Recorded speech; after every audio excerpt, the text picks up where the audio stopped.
أهلا سي Mustafa. Hello. Good evening. I hope everything is okay. I don't know if I am just on time or I am ahead of time. I did not check actually but I was so we are 4 minutes ahead of time. Si Mustafa, I hope you are doing well. Si Abdel Ali Akaj, hello. I hope you are doing well. Si Mohammed Bouknifi, hello. Future doctors, I hope. Si Abdel Ali, I think this is the first time you are with us. So you are welcome, marhaba bik. Feel free to interact with us for any point that you would like to to discuss. Si Mohammed Bouissan, ahlan wa sahlan. Man zakina si Mohammed labas dark. I hope everything is well with you, and I hope life is treating you well, and that you are making you continue to make the good impression among your colleagues, and I hope that this is going to be the case with our friends who will soon join English departments or higher education institutions where they will be teaching English. الأستاذ حسن فطري أهلا وسهلا شيخنا وإمامنا سي حسن فطري المحترم. Thank you for joining us. I really find your profile very impressive, Si Hassan, because you are involved in your main activity as you see a religious, perhaps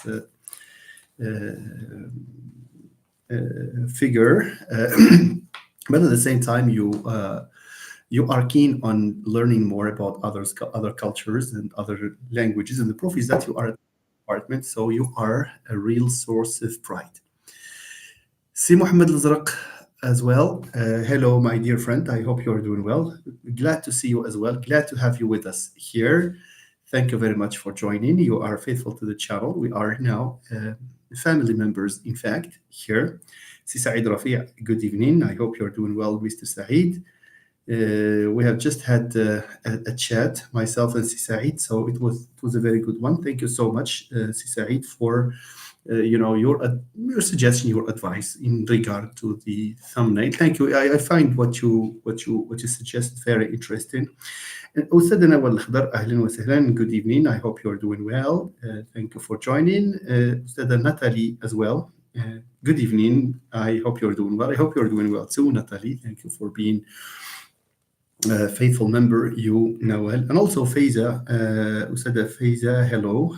Good evening. I hope you're doing well. Thank you so much. I think that now that the holy month of Ramadan is drawing near, I think we will, rather than taking that as a month where we will show idleness and laziness, we will have that as an opportunity for further interactions.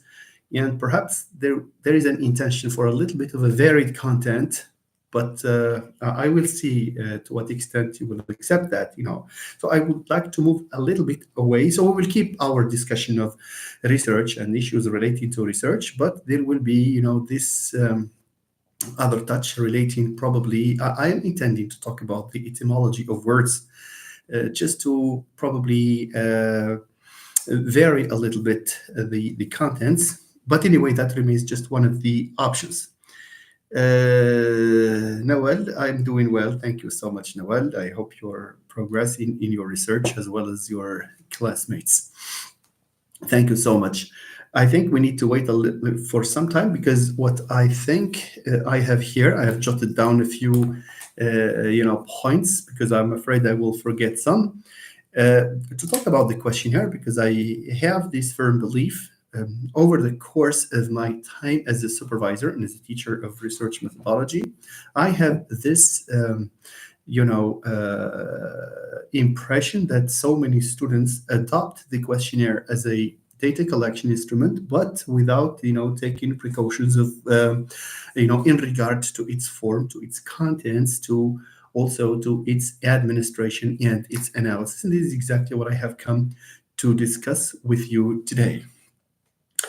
Okay, waiting for more people to join, because there are only 11 here online. Anyway, it's just 1 minute past 9. I thought it was already 9 o'clock. And of course, with this change in time, if there are any live sessions before Ramadan, I would love to schedule them a little bit ahead of time. For example, at 8:30 or just at 8 o'clock. I did not, frankly, take into account that there has been a change in regard to timing. So I just apologize if I keep you awake probably later than you usually do. You see? So thank you very much. If there is any urgent question, especially from the students doing research, conducting research, please paste your question here before we start talking about the questionnaire. Of course, Ikram Zriwil, Ahlan Ikram, hello. I'm very glad to have you with us here. You are a very active student, very hardworking, and I just marveled at how you have, succeeded in progressing linguistically in the way you write specifically. This is very interesting, so keep up.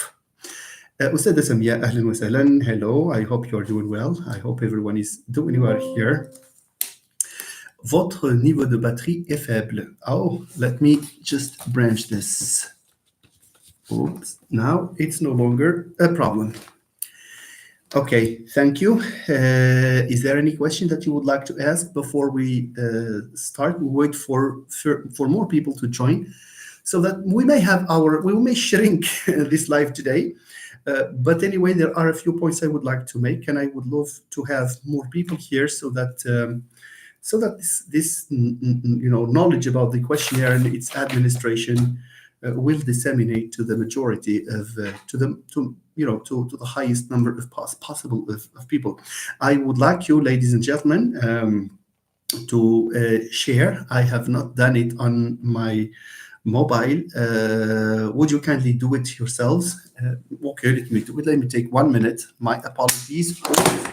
Let me take just one moment to share this on my Facebook page and the personal page, and also the your academic companion page. Would you kindly do the same, if possible?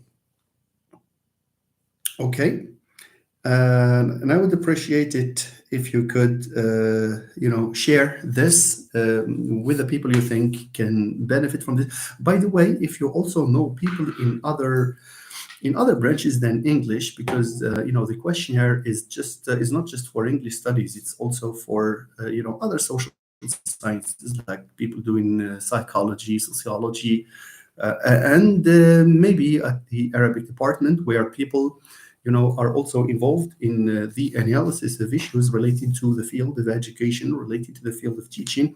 So if you know people like that, or if you join groups, I would kindly request that you share this with them.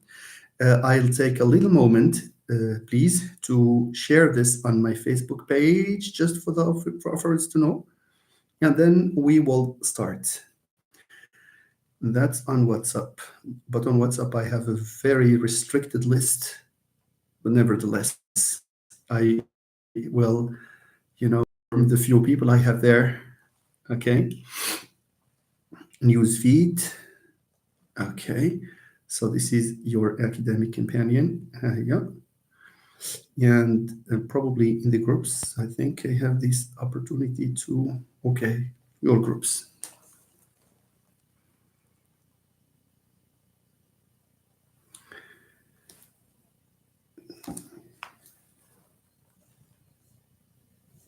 Okay, I am now sharing in some of the groups I have here.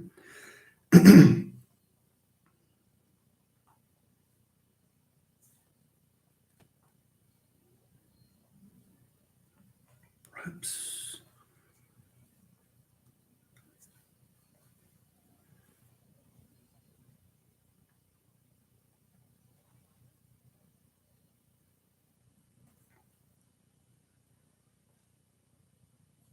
Okay, I have shared this in a few groups, and if it works, that's fine. All right. And the rest you can do, my friends.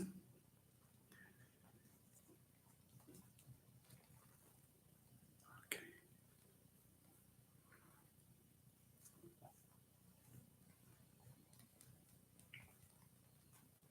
And of course, if we have friends here who use other languages than English, then I think I can answer either in Standard Arabic or in Moroccan Arabic or in another. I like French, and anyway, I'll do my best. I don't guarantee that I will be appropriate and accurate, but in any case, I will make an attempt.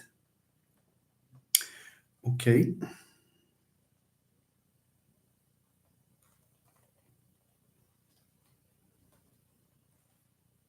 all right.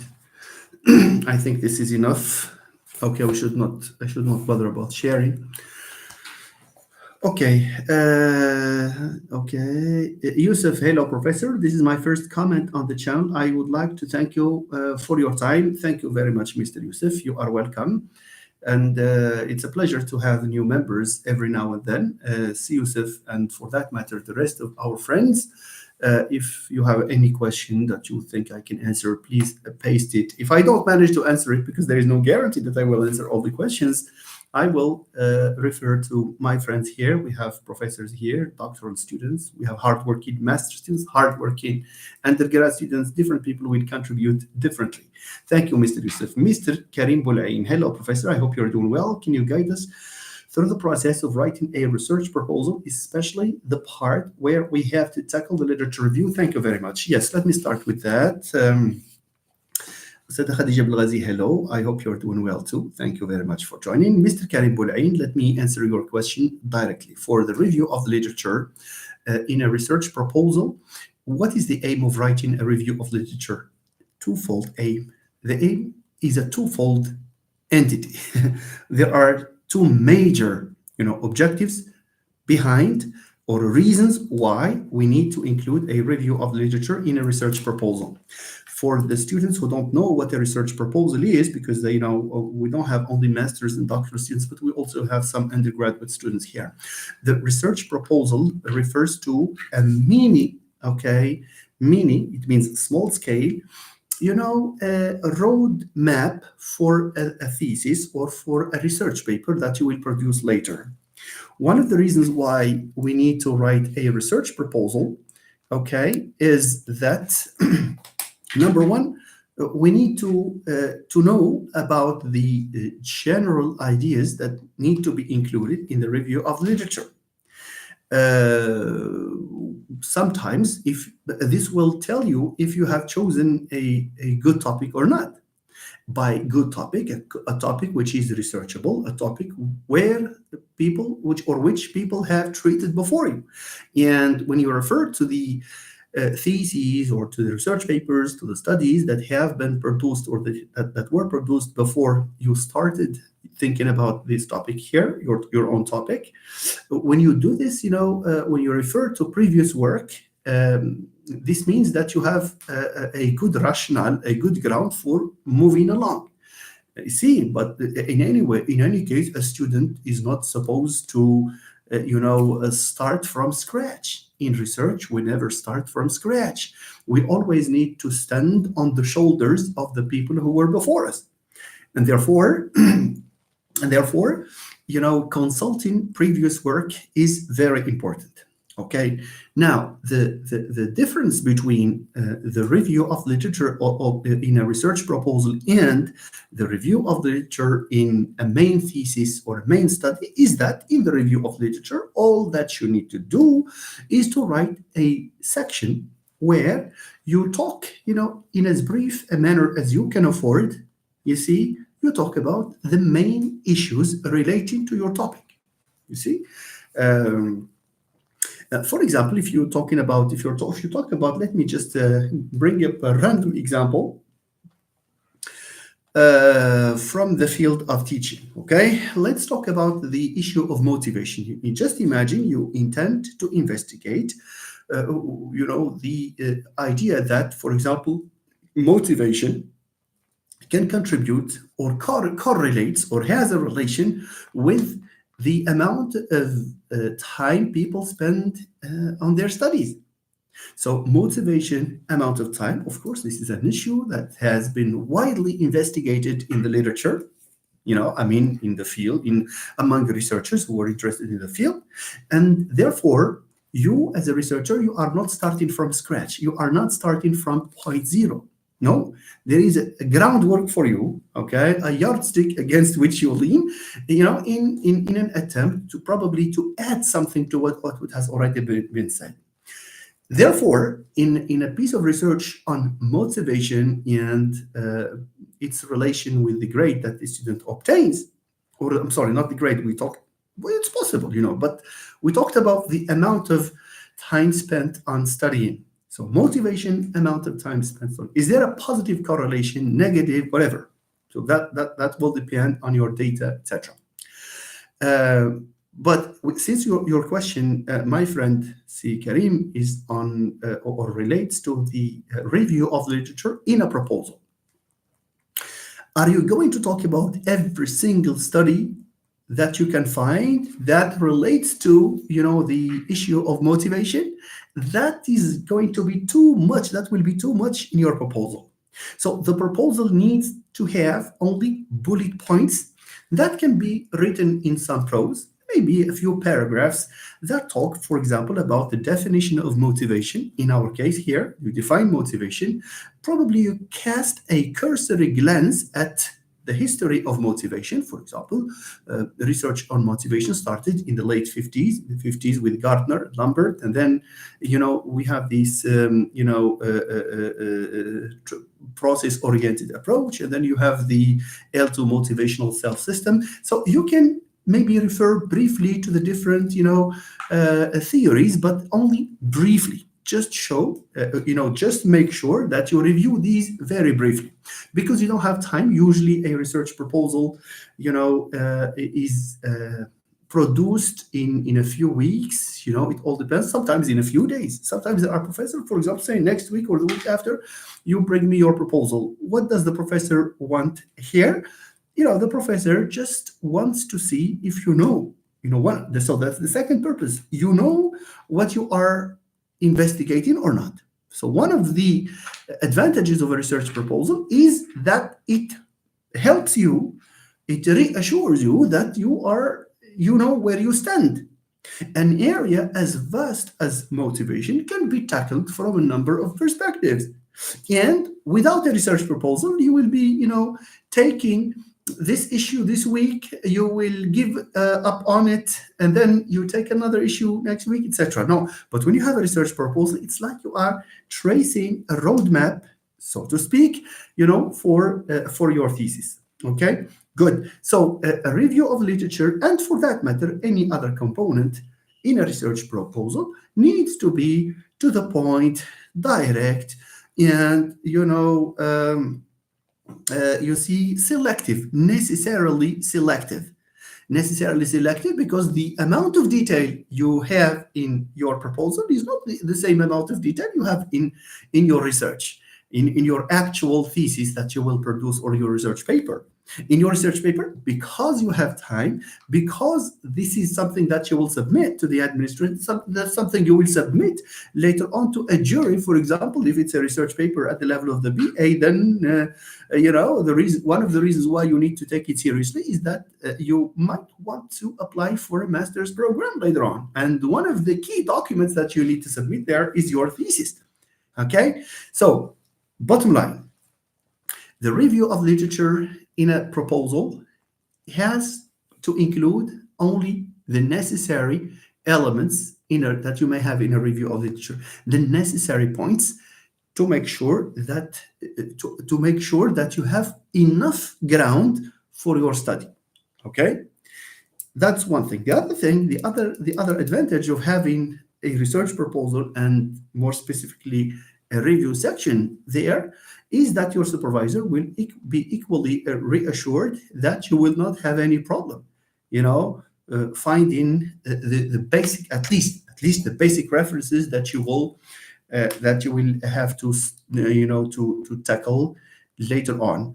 I don't know whether our friends here have any addition to this, because I see that some of the friends here have pasted a few comments. I don't know whether these relate to this question asked by Mr. Karim, or there are other questions. But anyway, I hope I have answered you, Mr. Karim. If you have any other follow-up to this response of mine, I would love to see it pasted here or typed here in the comments section. Fortunately, we have this comment section where we can read your reactions. Miriam Dawi, hello. I hope you are doing well. Thank you for joining us. Ustad Dareen Siraji, my colleague from Meknes. Good evening, dear colleague. I hope you're doing well. Thank you so much, dear Professor Siraji. I hope you're doing well as Mr. Siraji, our great professor. Rab Siabslam, hi, Professor. Is factor analysis mandatory while designing one's own questionnaire, or can we just go and adapt the questionnaire without being at risk of not meeting normality and reliability? All right. when you have an objective in your research and a research question, a research hypothesis that suggests that you will adopt a questionnaire, presumably also because in that type of research, the questionnaire is the typical instrument. So, ladies and gentlemen, when you are forced, to adopt a questionnaire or to use a questionnaire, sorry for this sip. There are two choices. Are you going to build your own questionnaire, or are you going to adopt a questionnaire by someone else, or yet are you going to adapt a questionnaire by another researcher? This will all depend on you, because if there is a topic, for example, that has never been investigated in your environment, like in your country, in Morocco, for example. So one thing we can do is to see if, for example, you conduct research in an area that is typically associated with a researcher, and that researcher, happened to design a questionnaire that was validated in many contexts. Speaking of motivation, one of the oft referred to questionnaires is the one developed by Zoltan Dornier. Okay, so when you adopt the framework when you espouse the framework of Zoltan Dornier, the L2 motivational self system, it is more natural for a researcher to adopt the questionnaire by Zoltan Dornier. Is there any harm on this? No, there is no harm on this when it comes to this. All that you need to do is to state this in as clear a fashion as possible. State it in your methodology and keep reminding the world that this questionnaire is borrowed or is adopted from Zoltan Dornier. You see, especially when you find out that so many people are taking this questionnaire as the main instrument for data collection. Now, what happens, for example, when there are certain questionnaire items either that do not fit your own context or that do not fit your own purposes as a researcher, maybe because your study has taken a slightly different orientation from, say, Zoltan Dornier, this author, this famous authority. You see, what you can do is probably go to specific items and change them. You see, change the items by making them maybe relevant to their users. You can delete an item, you can add an item, you can rephrase an item, you see, to suit the context of, for example, your respondents. And when you do this, ladies and gentlemen, this is a piece of advice. Whatever you do to a questionnaire, whatever modification, no matter how minimal it may be, make sure that you state it in the methodology chapter. Why do we have a methodology chapter in the first place? It's there where we talk about the how. It's in the methodology chapter where we tell the story with all its details. For example, you can say, well, I adapted, because there is a difference between adopting and adapting. You adopt means you take it and you don't do anything to it. You just take it and administrate, just like that. You adapt, as I told you, when you have, probably when you are in a context where not all the items would fit according to your judgment. Therefore, what you do is modify this is adapting. Whatever you do, my dear friends, you have to document it. You have to mention it. That's good for your credibility.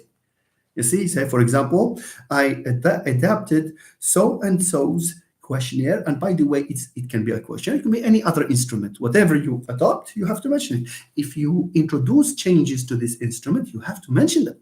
You have to mention, for example, item 9, which was something like this in your methodology chapter. A number of modifications have been made, to the original version, to so and so's version of this type of this. You give it a name, this question, the motivation something questionnaire. While items 1 to 10 were kept intact, comma, there, I have introduced, or, items 12, 13, and 17 were, modified in the following way. And you may draw a little table, original item, modified item. You see? So this is one way of doing it. And there are other ways, of course. But, there is nothing better than being transparent and being straightforward and being yourself. Nobody will blame you on not constructing your own questionnaire. You see? Now we come to the point of asking the question, which is better?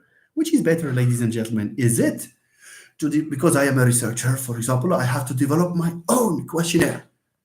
Or is it, better to adopt a questionnaire, adopt/adapt a questionnaire by another authority in the field? One of the reasons why it's better to see if there are people who have that questionnaire that is ready-made, that is validated, is this issue of validation. Because when you adopt a questionnaire that was tested in a number of contexts, what you will do is try to test it in your own context. And it has more credibility than a questionnaire you may develop. Why? As we will see in due course when we talk about the questionnaire, sometimes the mere phrasing of a questionnaire item, can make your results can twist your results, can make them subjective, can make them lose the required objectivity, which is not a good thing when it comes to a data collection instrument. Therefore, if you have this choice, ladies and gentlemen, it's better to see a way, to find a way of adopting or adapting. But when you adopt and adapt, there is this ethical issue that you have to mention anyway. You mention the author, you mention the modifications that you introduced, and probably also you mention the reasons why you have introduced those modifications. Because we do not wake up in the morning and say, well, that item 9 I don't like, so take it and put another, rephrase it or delete it altogether. No, we have to say why. A very simple example. We know that we live in a society, for example, where it's not a good idea to ask a student which type of beer do you prefer. That's just an example. It has just come to, it's spontaneous, but it's good to illustrate. I think this is an example that can illustrate, why sometimes it's a good idea, for example, to introduce modifications to a questionnaire. We will not judge people anyway, but how ethical is it to ask this question to high school students, for example? You see? So probably you can change it by the type of soda they drink. Because different people have different cultures, have different assumptions, have different views of life, and so on and so forth. This is just one way of I don't know if I have succeeded in illustrating the fact that this adaptation of certain questionnaire items, and for that matter any other instruments, not necessarily only the questionnaire, I think this is one way of illustrating why sometimes it is a good idea to maybe change, and there are certain practices that may be seen as normal in one culture, maybe not in another culture. You see? So, voila. So this is the idea behind that. Now, there is this point, and I'm answering Mr. Abdeslam. I continue to answer Mr. Abdeslam's question. Is it a good idea to to submit our questionnaire items to a reliability analysis. Inshallah, later on, I will, reserve a video, a live session like this one here, probably with the board. I have moved it there, where I will explain, this issue of alpha, Cronbach alpha, and why we use it, and what is consistency, etc. I can talk about that nevertheless. But whether you adopt or adapt or you construct your own questionnaire, there is this logical step just to make sure that your items are valid and your questionnaire has the required validity and reliability, specifically reliability. So you need to submit your questionnaire items to a reliability analysis. So it's always a good idea. Even if a questionnaire has been validated elsewhere, it may not be valid in your own context. You see? So it's a good idea to see whether the items work together or measure the same construct. I'll come to this point later on. But it's mandatory to go through this stage where you need to check the reliability of your items statistically, but there are other measures of reliability. I think a video on reliability will do us good here. So I'm thinking of planning it, maybe sometime before Ramadan. I'll let you know anyway. Okay, Sir Islam. For normality, yeah, you need all these assumptions, to check these assumptions ahead of time. For normality, it all depends. Normality maybe. There are some tests that do not require normality, but reliability is a pre-statistical,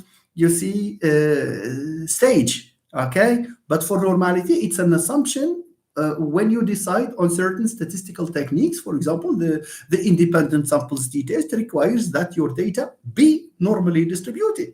Otherwise, you switch to the non-parametric equivalent, which is the Mann-Whitney U-test, and of course other non-parametric equivalents. Okay, but thank you very much for this very important question, Siab Islam. I hope I have made an attempt to address it, to answer parts of it. If you have a follow-up to this, I would love to see it in a comment.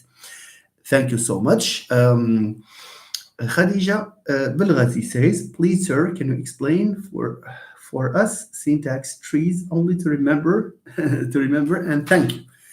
The syntax tree, I don't know, Khadija, what level are you're talking about? Is it just the course of Introduction to Linguistics at the level of S4? Please tell me so that I will tell you what to do in that regard. If I can move the board here later on after I talk about the questionnaire, or is it X-bar theory where there are movements? So I would love to know what level you are so that I can make up my mind as to what course of action to take in specific answer to this specific question. Saadil Abbasi, hello. I hope you are doing well, my friend. Thank you so much. Natalie is asking a question, I guess.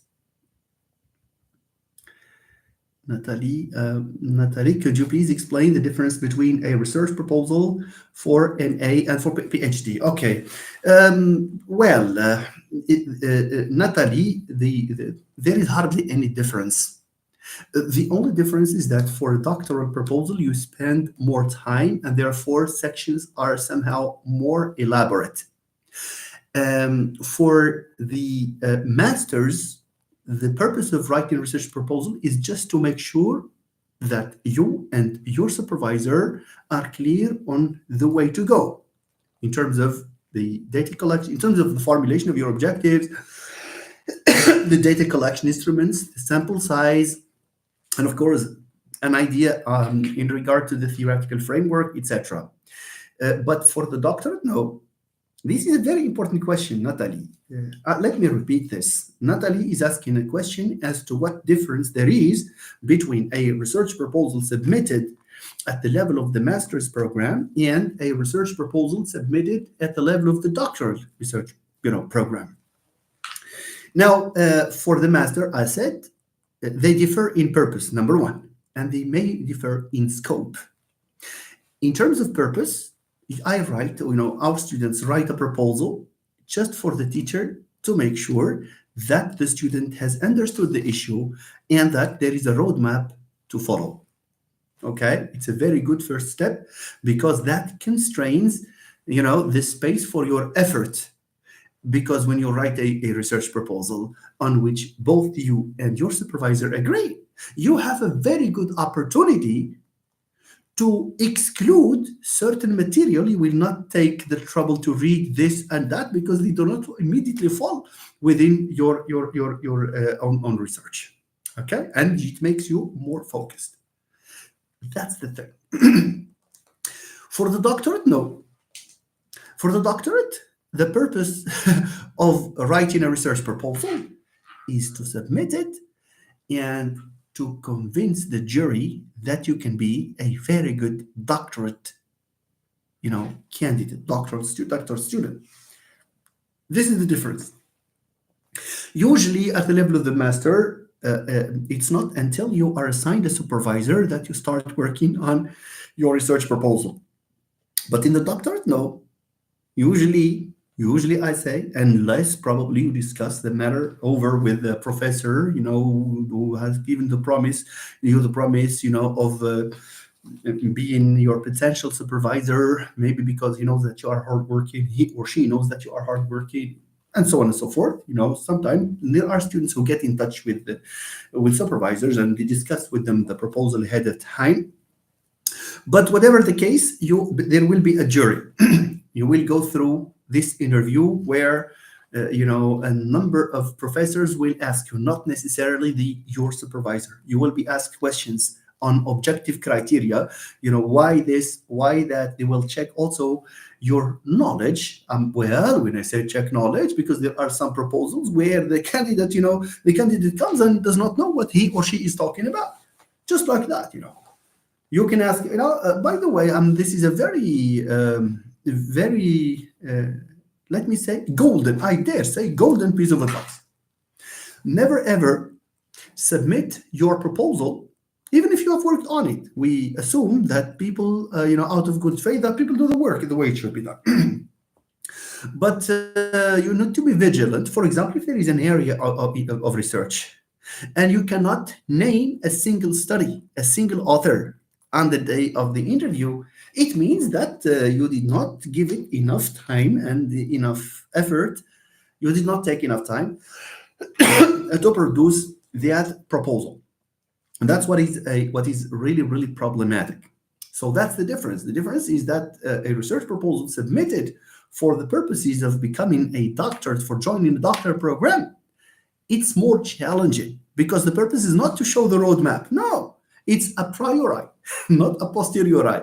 You see, it's like, I think we can play with these words. At the master's program, it's probably a proposal a posteriori, means after you have been assigned to a supervisor. This is what usually done. But for the doctorate, no, it's a priori, because you need to produce something that will convince jury members of the relevance and of the researchability, so to speak, of your topic. Hence, its challenging nature. But what you gain at the level of the doctorate is that you have enough time to prepare a good proposal. The piece of advice that I can give to master students is that once you defend your master's thesis, start thinking, start working on it. Don't wait until the position is announced and then you start typing something to submit. That's not a good thing. That's not a good thing. When you work on it ahead of time, it shows that it's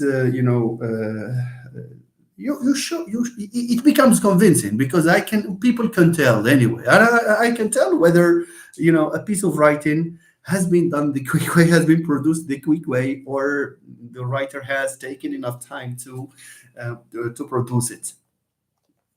It's self-explanatory. Preferably, ladies and gentlemen, you can get in touch, even if the professor in question that you will consult, may not necessarily be your supervisor, but talk to people. Talk to people, visit them maybe in their working place, For example, you can ask a professor whether you can visit him one day in a working place where he can or she can meet you and discuss with you the problem. I did it with a candidate just this year, and he thanked me later on because it's not me, but it's the discussion, made a very interesting topic emerge. Okay, I think this candidate is now registered in McNess, I guess. I don't know if he is with us. He can show up, but that was good. These types of discussions before you submit the proposal are, not only interesting, they are necessary. As the proverb goes, two heads are better than one.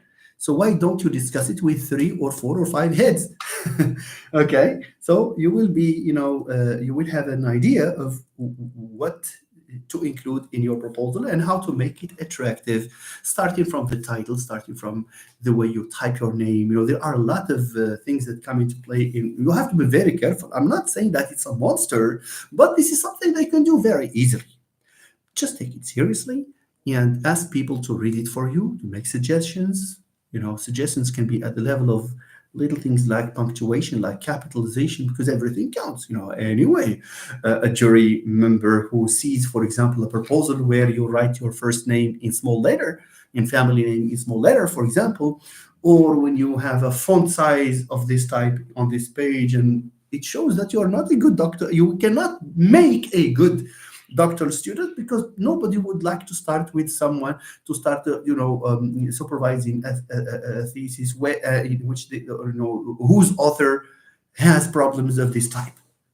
Do you understand? So these are very good pieces of advice.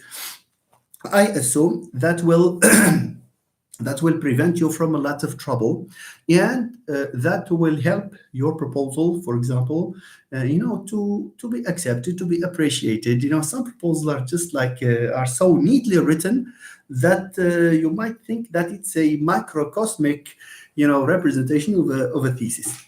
You see. Nice. So thank you, Natalie, for this question. Adil Abbasi says, I want to tell you that it's always an honor for me to watch you, Professor. Thank you, dear Adil. This is really nice to read. You are welcome. Whenever there is anything that you would like to participate with, whether a question or a comment, please try to to get in touch with us. Write that in the comments section. Si Mohammed Boysan says the issue, Professor, is related to measuring and conceptualizing concepts like motivation, proficiency. If one tries to publish in journals, reviewers reject articles. How did you measure that? Yeah, that's for sure. That's for sure. How did you measure that? That's the big question. It's just people have to be careful when it comes to reviewing the relevant literature. Operationalizing concepts, because, for example, as Si Mohammed has said here, as mentioned here, you have conceptualizing the concept like motivation. You have to operationalize what motivation, because different people have different operationalizations for motivation. You have to stick to one and to justify, to say why. That's true. And this is what sometimes, because there is this lack of validity, of concepts. We'll talk about that in a moment. You see where, you will see, for example, when the author reads in an article a definition of motivation that goes this way, but the instrument to measure it goes the other way. You see, so that does not make sense. And I would agree with, I fully agree with you, Si Mohammed. When it comes to problems like these, what I noticed, is that in many countries there is a tendency for researchers to learn more, to lean more qualitative than quantitative. This is for qualitative, quantitative. If you compare them and on objective grounds, you can say that, for example, quantitative research is better than qualitative research and vice versa. But of course, there is this, it's just that people are probably more keen on numbers because they show a level of sophistication when you use SPSS and those, circles where you have, the camembert, comment on l'appelle, the pie charts and histograms and tables where you have this p-value 0.002, therefore you reject or you accept the null hypothesis. These technicalities, are so attractive to so many people. That's why you find, that the overwhelming majority of people who search on, conduct research on issues like, for example, motivation would go for the quantitative, side. But there is nothing that precludes the possibility that, we can research motivation and other issues, of course, by means of qualitative data analysis. And there are arguments, especially in the recent literature, where people investigate issues like autonomy and identity. Many people are making now claims that these issues are better, investigated by means of qualitative data analysis, because the main difference between a study that relies on statistics, on numbers, on digital, on numerical evidence, and a study that investigates people's experiences is that if you investigate students' experience, with their that can reveal things about their motivation, this is better because that's an in-depth analysis. So between qualitative and quantitative, there is actually a trade-off, or a form of a trade-off, between generalizability by starting with numbers, with statistics, with descriptive statistics that you can use, for example, to infer the characteristics of the population, but it stops there. Does it provide you with any in-depth analysis? No. So if you want an in-depth analysis, that's a vertical perspective, I may call it, where your worry is not generalizability, but rather an account of the experience of individuals, so that you can have, for example, you can draw conclusions. That's why elsewhere people have gone beyond, the use of statistical, measures in favor of more qualitative data analysis, despite the fact that there are, people who would like to see the phenomenon from both sides. That's triangulation, when you try to look at a phenomenon qualitatively and quantitatively. That is the ideal. Thank you, Abdul Amin. Hello, Professor. Thank you. You are welcome anyway, Mr. Abdul Amin. It's a pleasure to have you with us in this live session. Simon Ottawa, if we adopt a questionnaire from another study, should we mention the name of the study that was taken from? That's true. Yes, of course. Of course, Mr. Simon Ottawa. Yes, otherwise, because if you don't, what will happen? If you don't, what will happen is that people will say, well, because if you don't, let me imagine something that Natalie says, for example. Natalie says, for instance, learners, 21st century learners are more demanding. That's just an example. And I take that and include it in my thesis. And I don't mention that it has been mentioned by Natalie. When I don't do this, it means it was mine. But jury members, will come and say, well, what are you saying? This idea is not yours. It has already been mentioned. That's an instance of plagiarism.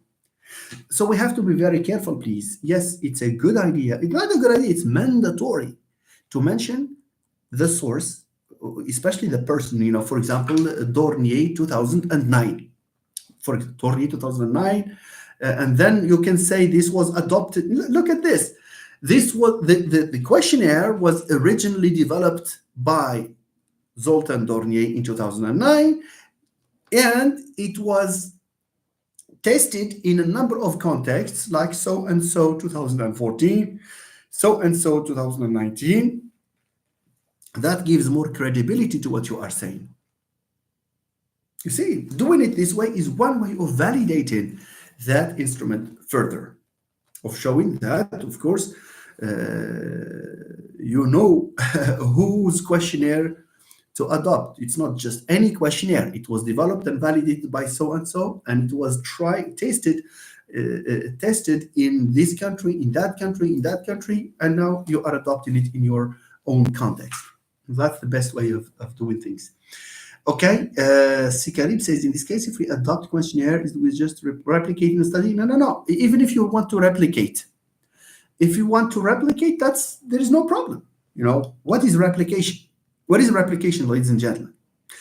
Replication means that you take the same objectives as another study and the same hypotheses, you see, and probably the same instruments. But what is replication is the same objectives, the same hypotheses, you see.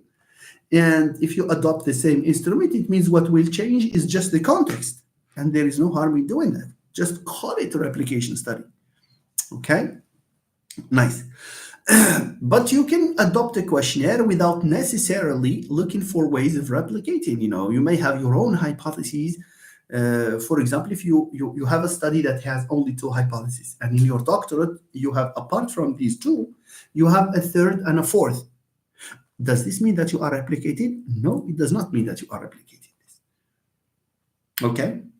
Replication would obtain when you take the objectives, the hypotheses, the instruments, you change just the context. That's real replication. Okay, nice. See, Mohammed, okay. Questionnaire, absolutely consistently. Okay, fine. What are the precautions that should be taken to ensure that's Mohammed Al-Zraq, I guess. But before that, we have Sikar. In this case, we adopt questionnaire. Is that a good choice, or one should look for something novel? I hope I have answered their question. This question, there is no harm. There is no harm, and you are not necessarily replicating. And even if you replicate and say that you are replicating, where is the problem with that? Okay, just check with your supervisor. That's all. Okay. So Mohammed Al-Zarq says, what are the precautions that should be taken to ensure that the questionnaire accurately and consistently measures or collects the data about? Wow, that's very interesting. That's very interesting. I think you predicted something I will mention in this live session today. So I just wonder whether this can wait until we cover these points. And then I'll come back to this very important question. How can we make sure that the questionnaire items measure, this is what we call validity. You see, what is validity? Validity means that, so an instrument has validity or satisfies the validity requirement if it measures what it purports to measure. Let me give you a quick example and then come back to it later on.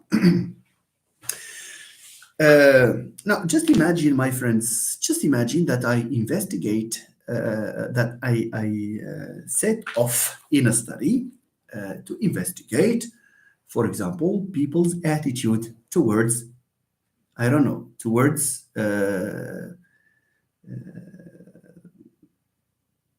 maybe towards, let's say towards a given language, okay, towards a given language. Or let's say towards artificial intelligence. That's the topic of the day, by the way. So many people are talking about that. Let's imagine that we have a student here who embarks on a study where he investigates people's attitudes towards artificial intelligence. So look, we are talking about attitudes towards something here, in this case, artificial intelligence. Just imagine that the researcher decides to design a questionnaire.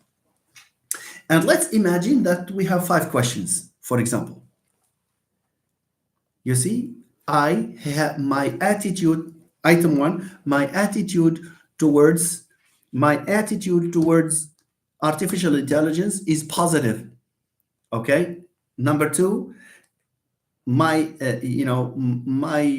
friend's attitudes towards artificial intelligence is also positive. Look, question number 3, for example, you can ask the student to write 2 sentences to describe his attitude towards artificial intelligence. Now, and you have similar questions. Let's say 5 or just 3 or 4, it depends. But what is interesting are these examples that I have just mentioned. Look, we are discussing the issue of attitude. And a reading of an article on attitudes will tell you that that attitude is a psychological construct, which means that it's latent variable. What does it mean if it's latent? Latent means it's hidden, latent in French. Latent and the manifest. Le latent et le manifeste. How can I get data on a construct like attitude, which is psychological? It means that people cannot talk about that explicitly. In this example of a questionnaire, and I saw many questionnaires like these, and that's a mistake, of course. When you go to the student and ask him this question, what is your attitude? You see? Or my attitude towards artificial intelligence is positive. Strongly agree, etc. You have this Likert scale. Is it a good way to tap people's attitudes? No, the answer is no. Why? For the simple reason that you are asking an explicit question, okay, to get information about a variable that is latent. Generally, in attitudes research, the questions need to be, or the information needs to be tapped, needs to be ferreted out in an indirect way. You understand? For example, you can say, number one, when I use artificial intelligence, or artificial intelligence can help me solve problems. Is this a question directly linked to attitudes? No. But it's one indicator. So the questionnaire items reflect indicators of an attitude. I hope you understand my point here. You see, so you can have, artificial intelligence is a very good invention. My attitude towards, no, is a good invention. I wish artificial intelligence, were not invented or had not been invented. You see? And then you have a scale of agreement. And then life is becoming a lot easier with artificial intelligence. You can reverse the scaling, and as you can see, some questions go this way, some go the other, but it's the combination of these that can indicate an attitude. I hope you understand my point. I hope. So we have to be very careful in order not to violate the issue of the concern or the requirement of validity. We have to, our questionnaire items have to reflect, you see, the construct that we have. هذه راك اسمه حتى construct validity. When I talk about a psychological variable like attitudes, the questions should be indirect, should be about the point, yes, but you have to have 3, 4, 5 questions that do not ask directly about that variable. Sometimes, I can ask you about your attitude towards, what's your attitude towards the Amazigh language, for example. You may tell me I have a very positive attitude, but does it really mean that your attitude is positive? Or you can tell me I have a very negative attitude to foreign languages in the country, for example. Let's talk about some foreign languages. Does it really mean that? Look at this. Look. If you tell me that you have a negative attitude towards foreign languages in the country, but when I give you 3 sentences in these different languages, which one would you like to hear? And you choose that foreign language. Or I can present you with songs in 3, 4, 5 languages. There are chances for you to say that in one question that you have negative attitude towards the language, but when you hear their music, you start moving. You see, and this is an indicator that your attitude is positive rather than negative. I hope you understand me. So psychological variables, have to be treated in a special way. We have to be careful in phrasing our questionnaire items in order to ensure some validity, or validity as a requirement for a sound questionnaire.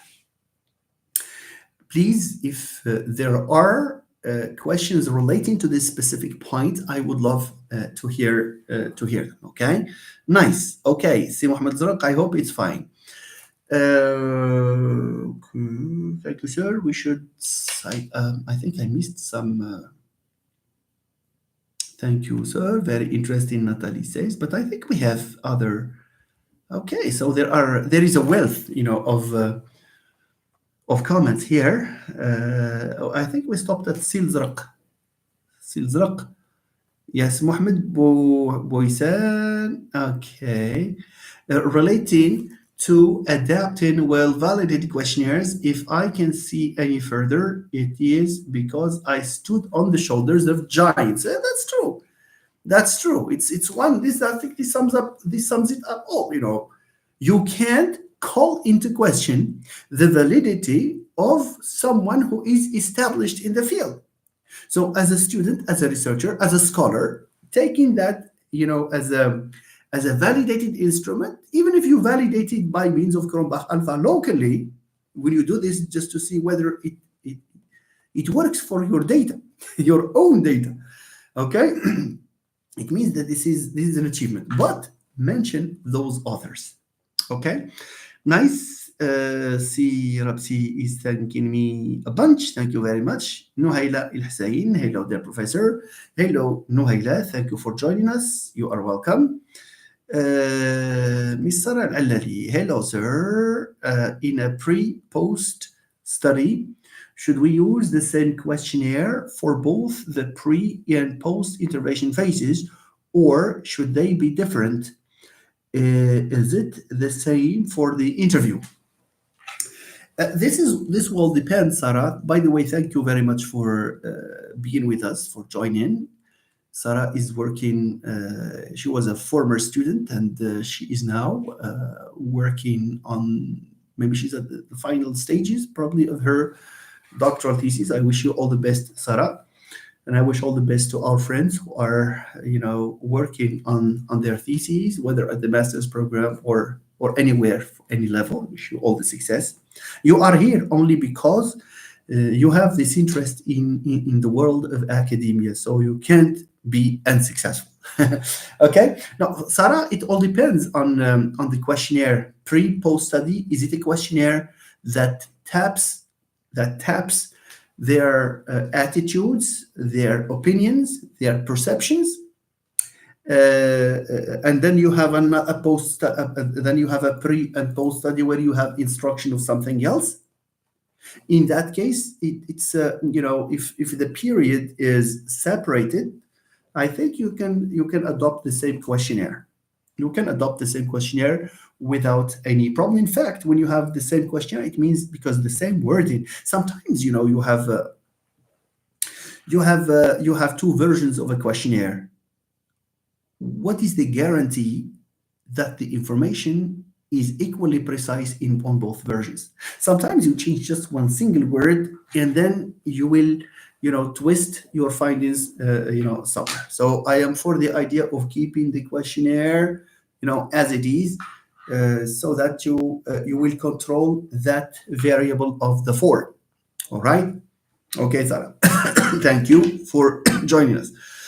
Khadija, what is the rule of syntax trees in and its movement? All right, now you're talking about movement. Khadija, I don't know because that this deserves enough time. Khadija Bilghazi, if you are listening, if you can hear me now, could you please send me a little reminder to my Facebook page, Your Academic Companion, Dr. Amrus? Okay, send me a message there, a private message, as a reminder that you would like me to have a session on syntax, so that tomorrow, inshallah, even if I have another topic to discuss with you, I will, reserve some 15 or 20 minutes or so to talk about the tree diagram and to give you examples. Okay, Khadija? Thank you. Okay. Professor Siraji says a research proposal is like a skeleton that needs some kind of flesh. Well, that's well put. Yes, it's a skeleton. Yes, because you will have to complete it with flesh, and flesh can be substantial. Because you have enough time, you will probably have more to write in that. It will evolve into a full thesis. Mohammed Rihani, please, doctor, would you share an example of a research proposal so we can take it as a model? I don't have a ready-made example here. I mean, a type, there are many on the net, that's for sure. But for a research proposal, see Rihani, just to tell you orally that a research proposal needs to have the following components. You listen. But apart from the following components, you have to make sure that your cover page, if it's for the doctorate especially, if it's for the master, it means you already have a supervisor. The supervisor may not judge you on the format of that proposal. He or she will judge you more on what you write in it and whether you have a clear idea of what you are after or not. But for a research proposal that you need to submit for a doctoral,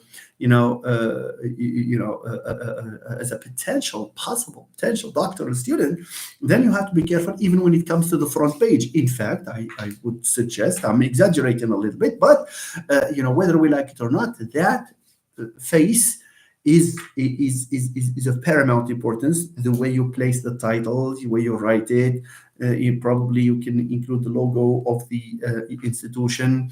You see and write research proposal submitted, for as a candidacy for doctor, etc. You have that famous phrasing, and then you need to have a table of content for it. You don't need acknowledgements, and you don't need dedication. But the reason why I'm laughing is that some people do that. You don't need to write a dedication and acknowledgement for that, because that's just maybe the dedication. Not maybe it's for the full thesis. You can write dedication and you can write acknowledgements anyway. So you need a table of contents with page numbers. You need to have a little introduction, where you talk about the main objectives of your, or you can just have a paragraph about this proposal is submitted for the purposes of probably selection for a doctoral interview, etc. You can draft something like that.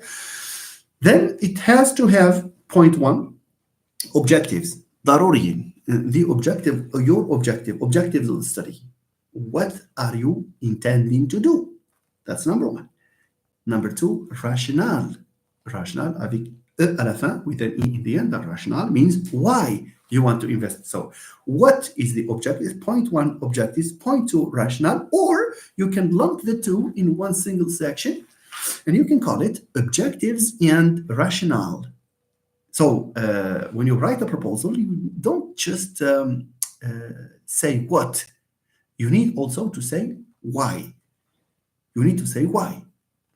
Is it because this why some people find it very difficult, very confusing? It's very easy.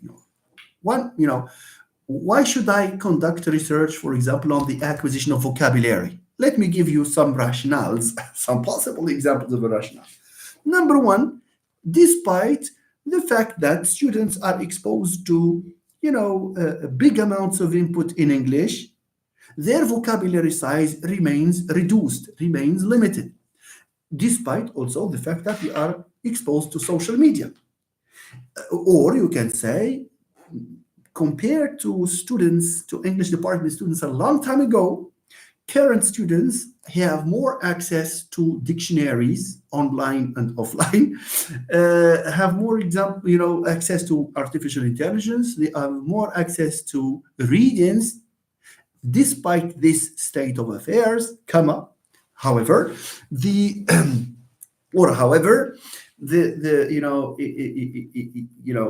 it's a reality among the overwhelming majority of students that they do not, for example, master the relevant academic vocabulary. For example, I'm just speaking off the top of my mind, so you need to tolerate these if there are any deviations. But this is just for the example. So one reason why you need to investigate vocabulary is that there is a problem here. The reality is that students do not, when they talk or when they write, for example, there are more informal words, and some of them cannot find the right formal word, etc. And therefore, you might impute this to instruction. You see, that's one. Number two, you can relate it to research. For example, not enough research has been conducted in Morocco, for example. Okay, or not enough research has been conducted on the specific issue, for example, a set of vocabulary items. A third way you can justify an objective on the acquisition of vocabulary can be your personal interest. For example, as a student, I have always been interested in vocabulary. I have learned, lists of vocabulary that I have used efficiently. Okay, and I have found probably some difficulties with some items, and this is what triggered or what kindled my interest in the study of vocabulary. These are just possible ways for those people who find it difficult to justify an objective. So you can justify it by talking about what happens around you, the problem. There is a problem in the field of education. There's a problem among students. It can be, if you study behavior, you can say that there are some problems of behavior. If you study examinations and problems there, you can talk about attempts to cheat. Or some people, of course, not everyone attempts to cheat, of course, but this is a reality. You can talk about, that's one thing, talk about the problem. Level two, you can talk about the existence of research, whether you have enough research or not. If there is enough research, then maybe the point you are investigating has not received enough attention. By the way, there is this expression, we can say that people have paid lip service to this issue. It's one way of saying that people did not take this seriously, did not investigate it, did not pay enough attention to this issue. And you can talk about your personal experience as a student, blah, blah, blah, blah. Fine. Or as a teacher, some of you are doctoral students and teachers at the same time. Or some of you are teaching at the private sector. Okay, so we're talking about the proposal. So objectives, rationale.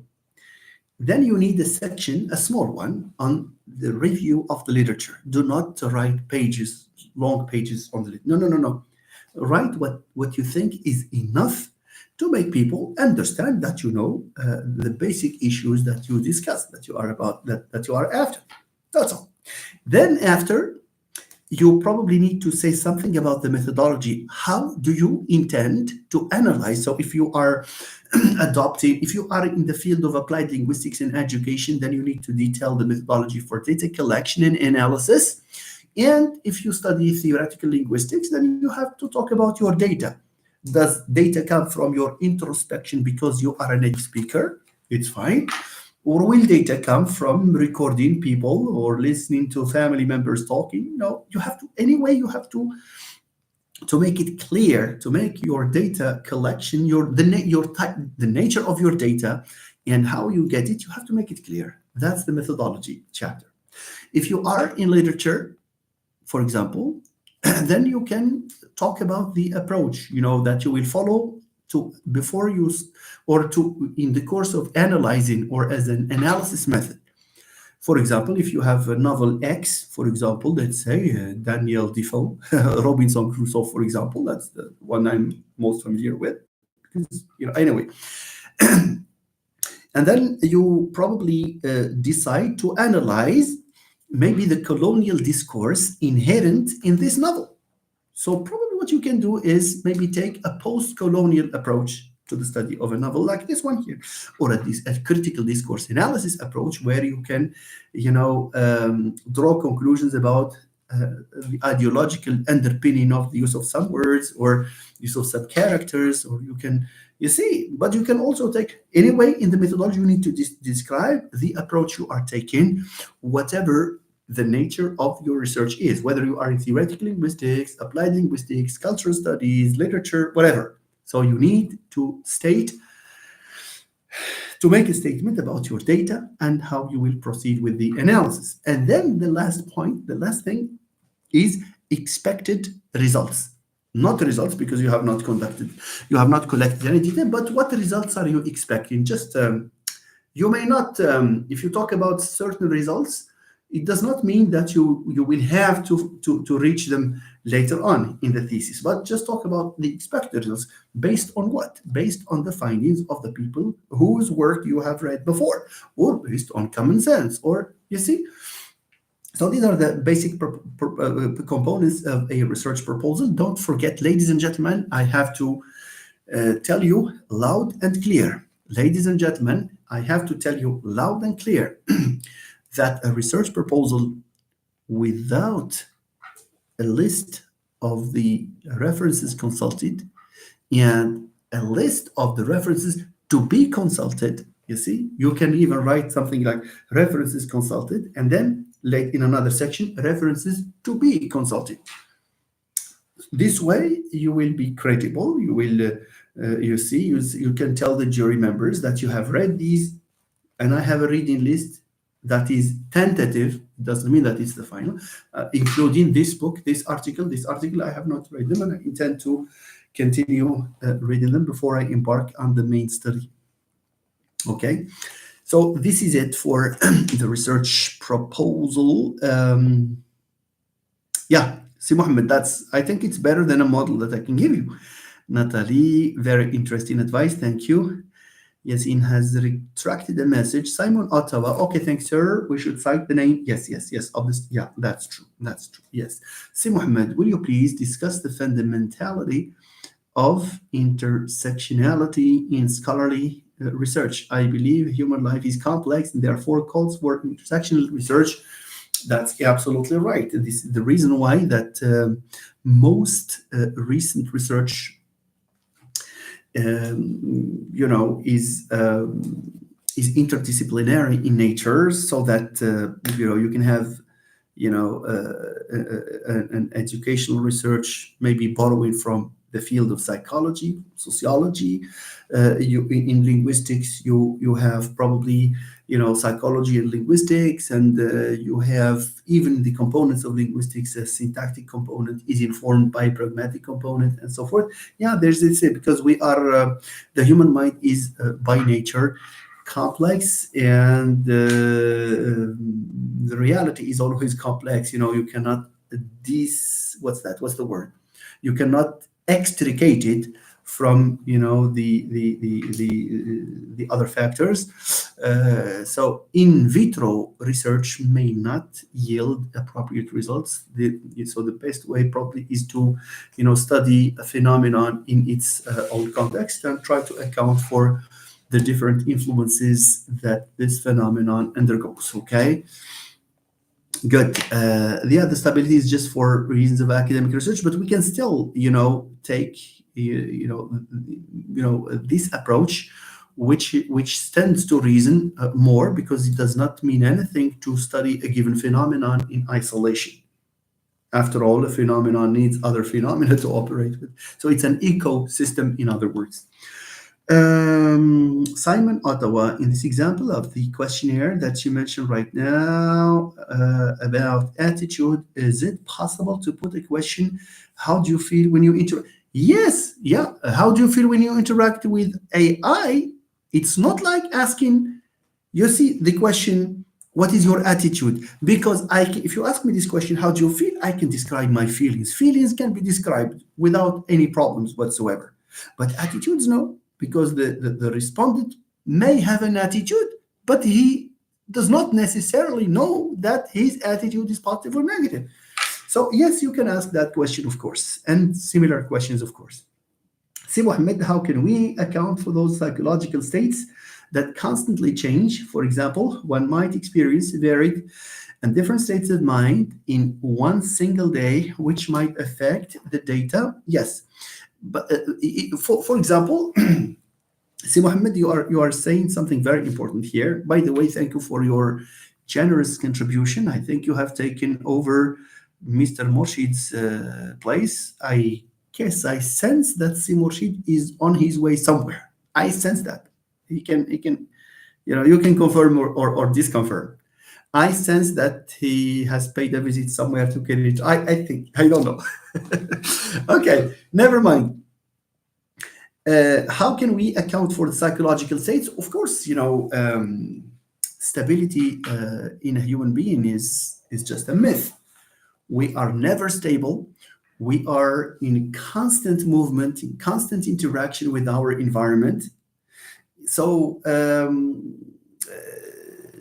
you see, so we have two approaches. We can account for this in two ways. When you have a statistical approach, for example, when you take data, you have quantity, you quantify the data. Of course, these changes are abstracted away from. We abstract away from these changes, and we may have a change that is, that characterizes respondent one, but not necessarily respondent two. He may undergo other different changes, but we just look at what is common and we generalize, regardless of the differences, of course, that can obtain as we move. And this is, by the way, one of the disadvantages of a quantitative approach. It's one of the disadvantages of a quantitative approach is that there is a lot of detail that can be missed. Why? It's because our concern are just the numbers, and numbers are by themselves dry. So this is corrected in an approach that is quantitative, because in a quantitative study, for example, you have an extensive interview with a student where you listen to his or her personal history. And in this personal history, you can isolate variables to account for these changes, of course. You see? So, this is what makes, probably a quantitative analysis, somehow more relevant in certain areas of research. What is the ideal? The ideal is to triangulate, to adopt both for a more complete picture of the phenomenon under investigation. Thank you, Si Mohammed. Khadija says thank you. Okay, Khadija, thank you. You are welcome, Khadija. Just send an email so that tomorrow I can announce a live session where I will reserve some time to answer your question, Khadija. Thank you once again. Abu Bakr Buhaddu, Mr. Buhaddu, hello, sir. I hope you're doing well, and family too. Thank you very much. Thank you so much for joining. Thank you for your nice work. Fadil Idrisi, collection of data and make it in an order with the right tools to link between information or infos for explanation and to make sure that you are following the correct structural requirement. And I think this Fadil Idrisi's point was probably in reaction to something that was said before. So thank you very much for your contribution, Mr. Fadil. Si Mohammed Rihani, your explanations about research proposal layout were hugely beneficial. Thanks. Hearing this is the best reward ever. So when people thank you for having understood, an issue that did not understand before. So thank you once again, Mr. Rihani. Stay with us, and if there are any questions, you are welcome. Si Mustafa Murshid announces that he is with us here. Yes, I'm traveling to Marrakesh. I was in Kinitra. I met Professor. Okay, Samia Mustafir. I had this feeling that you were somewhere in Kinitra. Okay, so I'm happy that you submitted your file, and you are now at the really very, very, very final stages. العقبة للأستاذة سامية, الأستاذة اعتماد, and everyone here who is working on a thesis or any project, of course. نفرحوا بكم كاملين إن شاء الله. Thank you so much. Mohammed Azraq, triangulating data collection is highly recommended. That's true. That's one step for objectivity. Mohammed Azraq, item format, selected responses versus contrasted responses, and numbers make huge difference in measuring variable. That's true. I'll have to say something about that in a moment. Okay, thank you very much. I just wonder whether we can, as you can see, we have spent enough time talking about or responding to these items. We have two choices here. I don't know, my friends. We have two choices. Shall I change the title of today's live and call it discussion about research methodology, and maybe leave this because the students who were interested probably in the question, I see that the number of people watching us has been reduced, and keep this for tomorrow where I can come, online and talk to you about these issues. Do you suggest that we continue discussing issues relating to research, or do you think that I should go straight ahead into, the discussion of the questionnaire? So I'd rather, that's my own preferences, but I can still bow to your suggestions.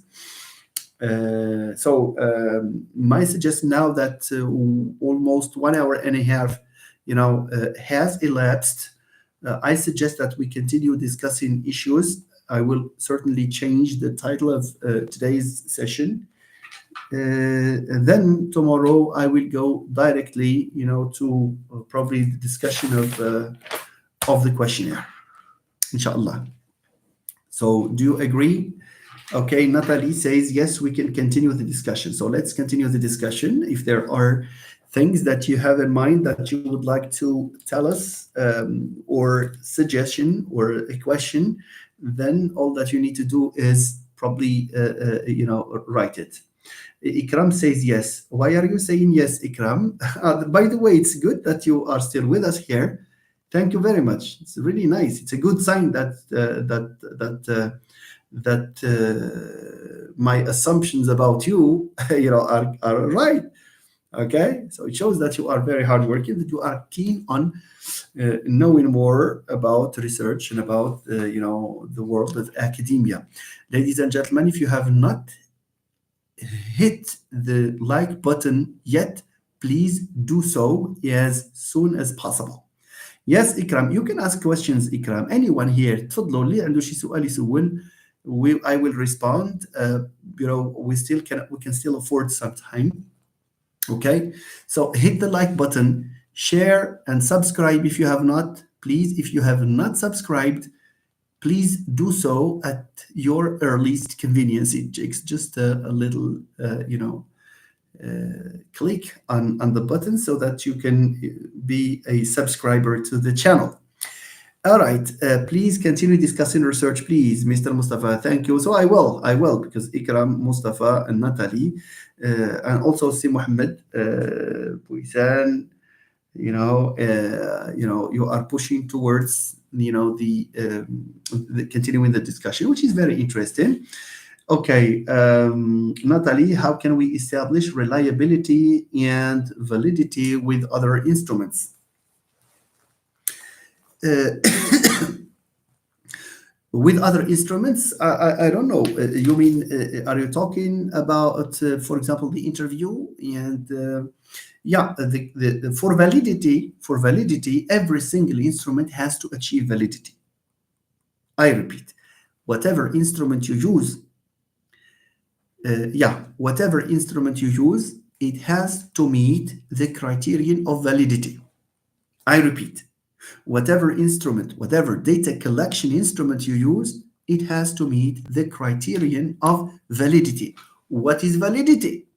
Validity simply means, the validity of an instrument means that the instrument measures what it purports to measure. That is to say, it measures what it intends to measure. I cannot, wait a minute, wait.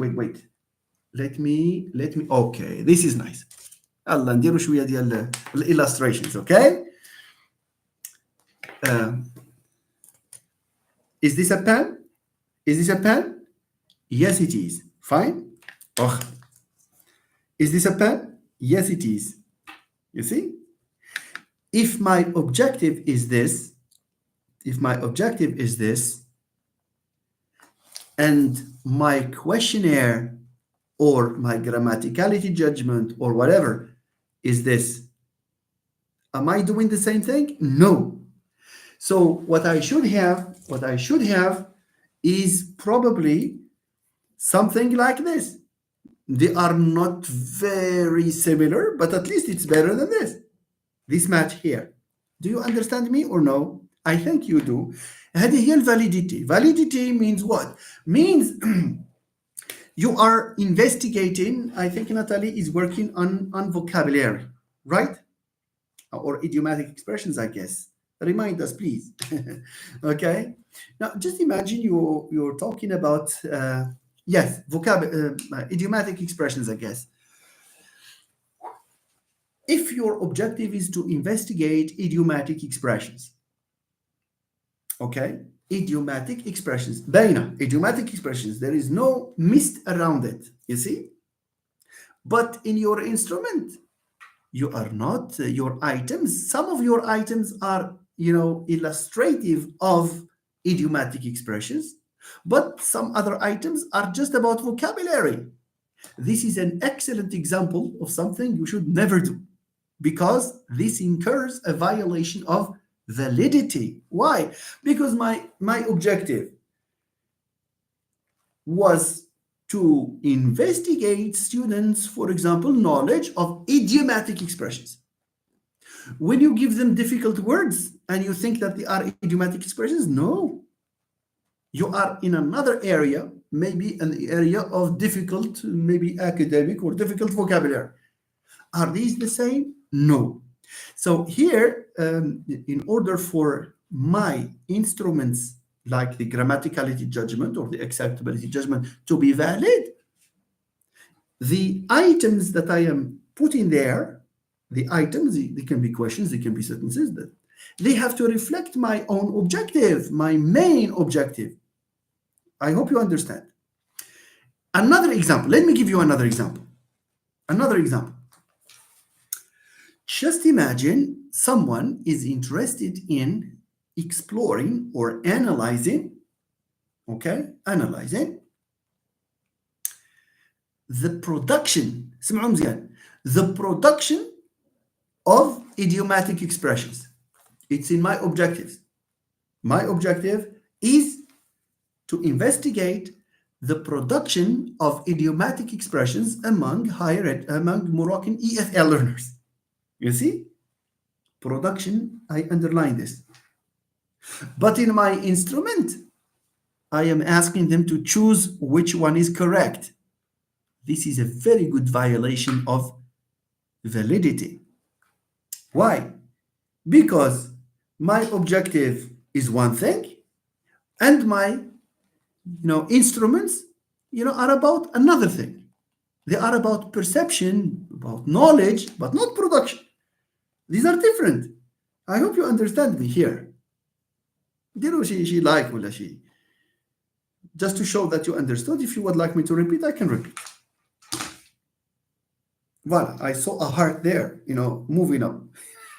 A heart and 100 that has disappeared quickly. Anyway, thank you. So I hope things are clear. So Natalie, could you please no, I think acceptable judgment, but you asked about reliability and validity. Let's talk just about validity first. Validity simply means that your instrument measures what it intends to measure. If you have production, your instrument should be looking for ways of measuring production, not perception. Salina.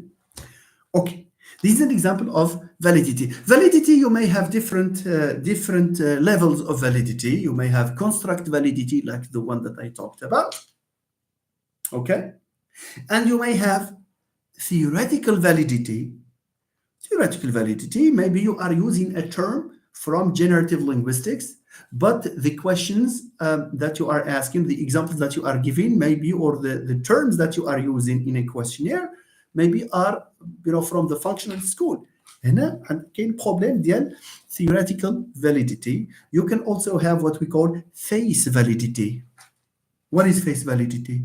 The easiest is face validity. If you have, for example, a questionnaire, or for that matter, a grammaticality judgment instrument. Let's talk about questionnaire. If you have a questionnaire, a questionnaire should have maybe a number of, it has a structure. I will not jump the gun. I have everything jotted down here, probably for tomorrow.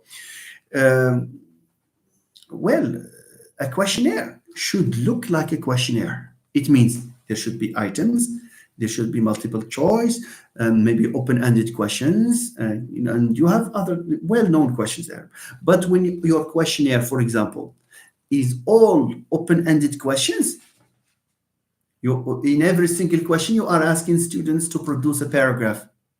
That's no longer a questionnaire. It's more like an interview than a questionnaire. So we say that a questionnaire here has violated face validity. All right? That's the thing. Okay. For reliability, of course, apart from using, one way of achieving reliability is to conduct. There are different types of reliability. We can reserve a session for that later on. But one way of doing it is to check the reliability of items by means of Cronbach alpha. But another way of doing it, and this is a piece of advice for all students, is to do what we call the piloting, the pilot study. It's a very nice way of achieving the reliability of your work, because that way you can, get more feedback, and it's both for validity and for reliability actually, because when you piloting means what is piloting? Piloting means that you are a researcher. I'm talking here because I have to be careful the way I express my ideas, because we have here people who are in the first, they're at the beginning of the research course, so I have to state things in this way. Okay, so just imagine you have an instrument like a questionnaire, and because you are ambitious, because you are hardworking, because you think that it's a good idea to have a long questionnaire. Some people are like that. They think that the longer their questionnaire is, the better researchers they become, which probably can be okay. But sometimes, on occasions, and this so happens, by the way, when you have a questionnaire of 12, 13 pages, and you go into a classroom where students have covered 4 hours and they are about to leave, they are expecting to have lunch in half an hour or so, and you keep them there because the teacher is nice, and because they are also nice, because they respect the teacher, and therefore they would accept with their generosity, to fill in the questionnaire, only to find out that by the end of the first half hour, they had answered only, or they will have answered only 7 questions, while 7 questions, they are heroes if they do that, because your questions, for example, are 7 pages, because you have long, you ask them to write paragraphs. For every question you have why, or give examples, or justify. That's too much. So piloting serves the purposes of giving the researcher feedback on the format, the time, and sometimes you give them a questionnaire, but the students don't understand instructions. Sometimes, you have students like this. Wait a minute. I saw a questionnaire at Shuka, in which the researcher asked high school students, about whether they like corrective feedback or not. Do you think, what is the guarantee that high school students can understand a term like, corrective feedback? Some of them say, does your teacher, provide feedback in the form of prompts or in the form of recasts? Allah yawd. I saw something like this, and so here, piloting. What is piloting for the beginners here? Because we have some beginners probably here. Piloting, le pilotage in French, piloting means before you distribute your questionnaire, if your aim is to get data from 100 people, from 100 students, before you do this, you try this on 5 people, 3 people, 6 people, on a very small number, and you try to time this activity of filling the questionnaire, and you wait. If you think that the questionnaire will last half an hour, and they finish that in half an hour, it means that the time is okay. If they don't ask you a question, what does this mean? It means that the way you wrote instructions is okay. See? But and if sometimes students can say, "Sir, I cannot answer this question because I have fragile eyes and it's the writing is very small, so excuse me." In this, that's feedback again for you to probably, have a bigger font size. All these type of feedback, can serve the purposes of modifying your questionnaire before the main study. This is what we call piloting, and piloting can help you a lot. By the way, it's not just questionnaire, also grammaticality judgment, acceptability judgment, translation task, fill in the blanks, close passage, everything, can be an object of piloting before the main study. Okay, thank you. All right. So could you please give additional piece of advice in this regard, Professor? I don't know what regard I was talking about. What, in this regard, what regard? Okay. Yusuf. Yusuf. Yusuf says, when conducting a t-test, given the fact that I only have a short amount of time to carry out my research project, is 1 month with 2 times of treatment a week enough for the experimental group? Let me reread the question. When conducting a t-test, okay, given the fact that I only have a short amount of time to carry out my research, is 1 month with 2 times of treatment a week? This will all depend on what? On whether you are a doctoral student or a master's student. This will also depend on whether you are addressing an issue that requires a reasonable amount of time for its acquisition or not. So I would say that this will depends. There are some topics that can receive treatment in 1 month, and you will see. For example, if it's about the application of a given strategy, whether students will produce essays, for example, with thesis statements or not, because they have been taught this way. And you have a control group where you teach them the traditional way. Maybe. But if it's an acquisition issue, I think that apart from the treatment, you have the pre-test, the post-test, and I would suggest a delayed post-test just to see if there is enough, because delayed post-test means what? Means that you have an experimental group, for example, that are taught in January and then probably in February, and you have a 2 month instruction or 1 month, this will depend. And then you give them a post-test to see if there is enough, if the instruction, if the new strategy that you have used has given any results or not. Just imagine that you conclude after you give them a post-test that the results were in favor of the new strategy. There is a second thing that comes into play. The question is, are these students okay, or did these students really benefit from this, or because maybe they are afraid of the exam and then they have acquired this structure and they forget it later on. So there is one way of checking whether it's real acquisition or not by having maybe after a couple of weeks another test to see if they retain what they have studied before or not. So Mr. Yusuf, I don't know whether you are a doctoral student, Yusuf, or are you a master's student, and I really don't know the issue that you are investigating. So I have answered you in general. If it's an acquisition issue, especially that there are certain items, certain acquisition structures that may require time. If it's an acquisition issue, I think it's a bit of difficult to just have it in just 1 month, twice a week, you said?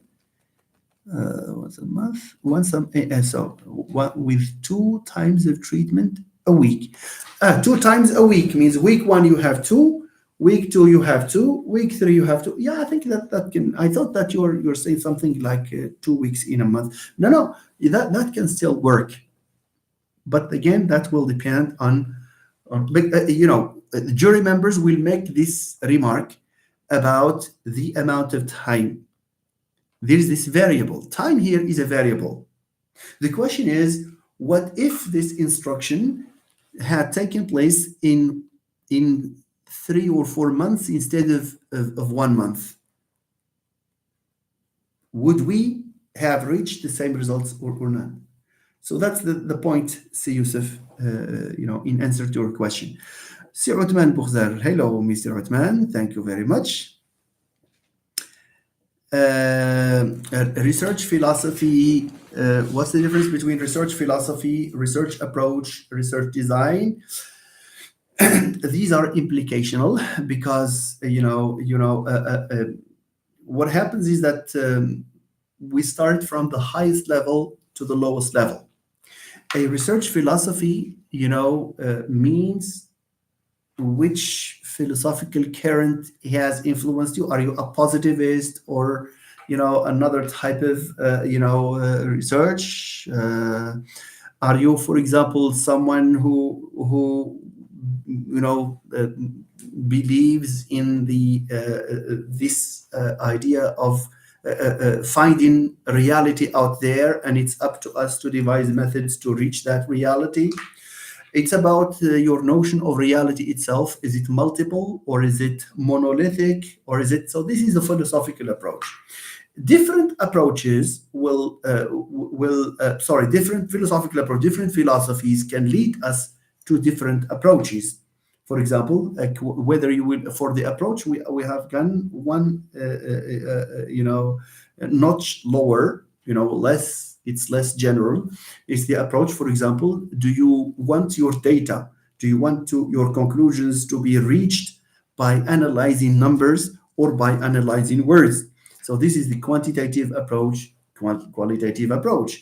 The design for each of these approaches, there are a number of designs, and the design is generally dictated by the nature of your objectives, the nature of your hypotheses. You see, because we have qualitative designs, we have quantitative designs that you can follow. Okay, so that's the difference. The difference is that we move from very general to specific. Okay. Good, Natalie, it's clear. Thank you. Natalie, Mustafa, clear. Thank you. Si Mohammed Al-Zraq, operationalization of constructs in relation to measurements. Si Mohammed Al-Zraq, I don't know whether this is a question or a reaction to something you said before, but let me say something about the operationalization of a construct. A construct means a concept can be understood in different ways. Why? Because we said that the reality is multiple necessarily, and different researchers can tackle one aspect of this reality. Okay, I don't know what to use as a for the sake of illustration.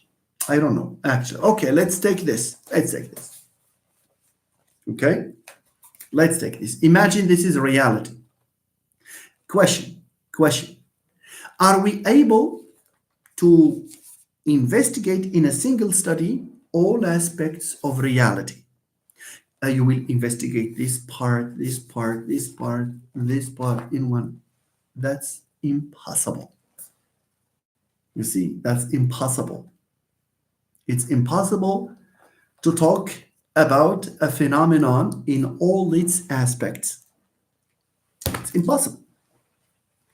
So what people do is look at the phenomenon and isolate an aspect and study it in the form of a thesis. And this will give us a thesis. Okay. So from there comes what? Comes the idea of operationalization. Okay. When you talk about language planning, for example, can you have a thesis where you discuss all aspects of language planning? No. You have status planning with all the ramifications there, corpus planning with all the ramifications there. You have other stages like acceptance, and you see that's the thing. It's what aspects. So one way of operationalizing language plan is, number one, what do you mean by that? By the way, defining a term helps a lot in operationalizing it. So define it according to the approach that you are taking, and okay, and say what aspects do you intend to investigate. Define it and say what aspects you will investigate, and these aspects have to be reflected in your objectives, in your hypotheses, and for that matter, in your instruments. This is what operationalizations or the operationalization of a concept is about. Thank you, Mr. Mohammed, for pointing this term out because it's necessary. Okay, without operationalizing, we can say anything we want to say, but that's not going to lead us to to result in any good thesis. To tell you the truth. Okay, nice. So that's the we will revisit these points from time to time. Usada Siraji is saying, in my opinion, in opinion means in my she thinks she missed this. In your opinion, do you think that a Google form questionnaire is reliable and academic for students students should switch to SPSS? No. Look, if you are just answering, if your aim is just descriptive statistics, that is to say, to talk about measures of central tendency, measures of dispersion, to see patterns in the form of histograms, in the form of you see pie charts, in the form of charts, okay, then I think Google Form can do the job. You don't need to go to SPSS. SPSS is not a luxury. You see? But SPSS will be needed when you have more complex operations. If you, for example, if your intention is to run inferential statistics, then Google Forms and Excel will not provide you with the necessary tool. Then you have to go to SPSS or R or AMOS, or it depends. But SPSS is the one that is most popular, especially among us, in Morocco. You see, so you can resort to SPSS where necessary, only where necessary. Does not. Let's imagine that there is a student, for example, who works just with percentages. Percentages. 50% say yes, 50% say no. There are 34, for example, middle-aged and 20 young, and then we'll talk about the age groups. I mean, this is just an example.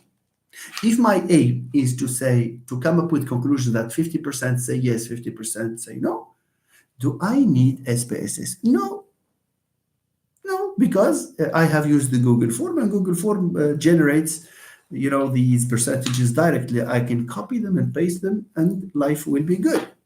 You see, that's if your research, if you are content with descriptive statistics. But if you need inferential statistics, then SPSS will be inescapable. Thank you, Professor Saraji, for this important question. We can also call piloting feasibility study. Yeah, but it's known more under the widespread term of piloting rather than feasibility. All right. How can we evaluate and clean our data? How can we evaluate and clean our data? You can evaluate your data. There are certain measures like you can look at whether it's normally distributed or not. That's for sure. If it's quantitative, of course. You can also see whether you have missing cases. Sometimes there are students who answer question 1, 2, 3, 4, 5, and they skip 6, 7, 8, 9, and they give you back. Here you need to be careful by probably excluding those. There's a technique on SPSS for missing grades, but if there are too many, it's better to exclude those copies altogether. And this is, by the way, why I give this piece of advice for my students if their aim is 60, then they have to aim at 70 or 80. And then, we make provisions for the copies that will be discarded. That's one way of clearing the data. For the evaluation of data, if it's quantitative and if it generates a normal distribution, if there is nothing weird about it in terms of numbers, then that's a good evaluation of it. But generally, when you pilot and you random sample, and you administer your questionnaire in the best circumstances possible, if it's a questionnaire, for that matter, any instrument, then you are more likely to have something close to the normal distribution. And even if your distribution is not normal, it does not mean that you can switch to non-parametric data. But what is probably weird is to probably have outliers that are very tall and very tall, very big, an indication of the weirdness of, or you have a platykurtic distribution. Here it's a bit of an exaggerated thing, and it does not reflect a good attempt on the part of the researcher to collect the data in the best way possible. Okay, Yusuf says, thank you, Professor. I'm a master's student, and yes, it's a kind of technique, not an acquisition thing. So if it's just a technique, you can try it. I think 1 month with two twice. You meet, you conduct your experiment. When you give them a treatment twice a week, then that can work. You see, Yusuf. So it's good that I pointed out whether it's acquisition or not. So now it can work without any problems. It's a very good thing that we have exchanged ideas when it comes to different points in research. Natalie Leblanc is asking the question as to whether after validity, okay, to what extent our results can represent the true findings among similar studies. Well, look, in statistics,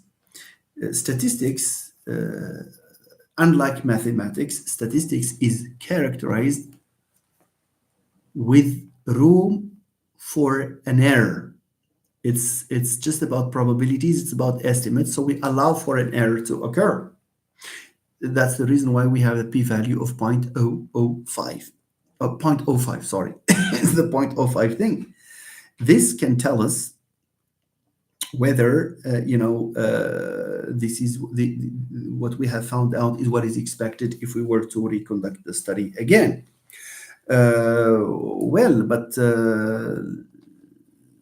Normally, if it's within the p-value, then you can be confident. That's why it is called confidence interval. Okay, that you are likely to find similar findings there. But sometimes, look at this.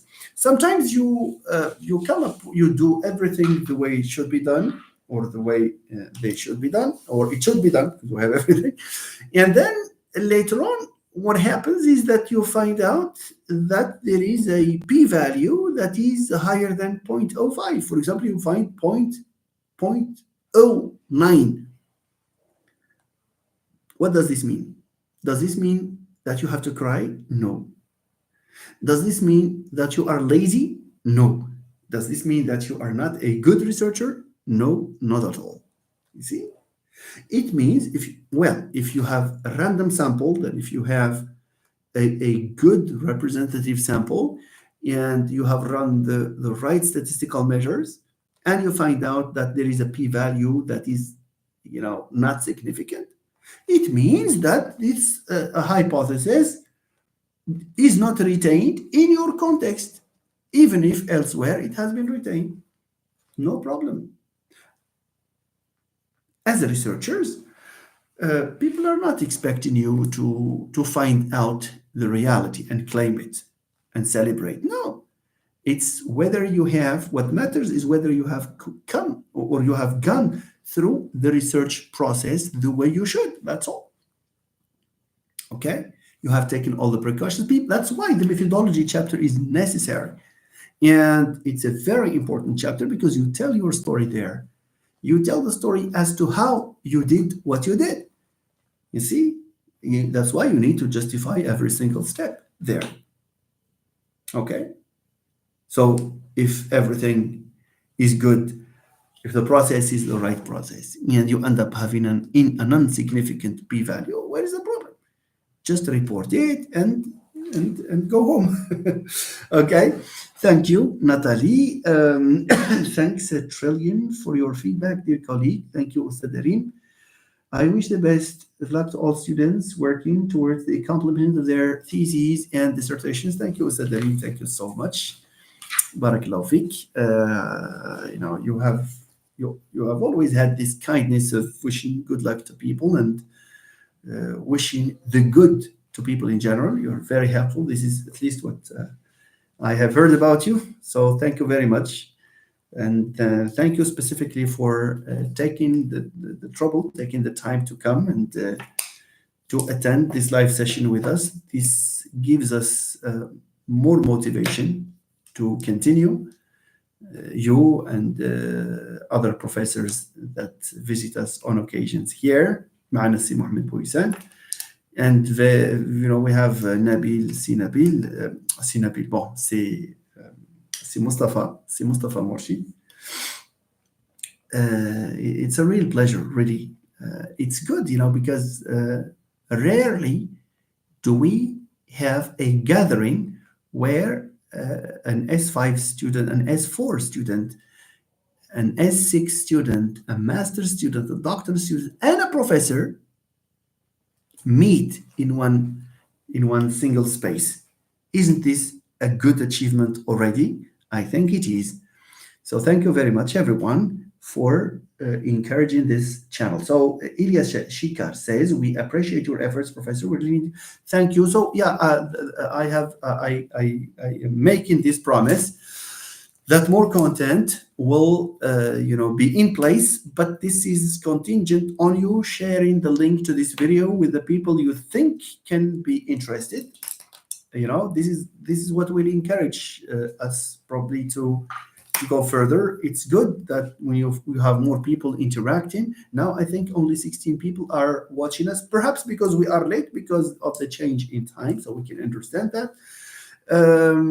Maybe tomorrow, if it depends on whether I receive emails or messages in the inbox. Otherwise, I will come to talk about the questionnaire, but it will be around 8:30 instead of 9. 8 or 8:30 is a good idea, I guess, so that we can continue the discussion. And this is a good preparation for Ramadan. The Ramadan nights, I think we will have this occasion to meet probably in Ramadan, maybe after, maybe at 10:30. We will see.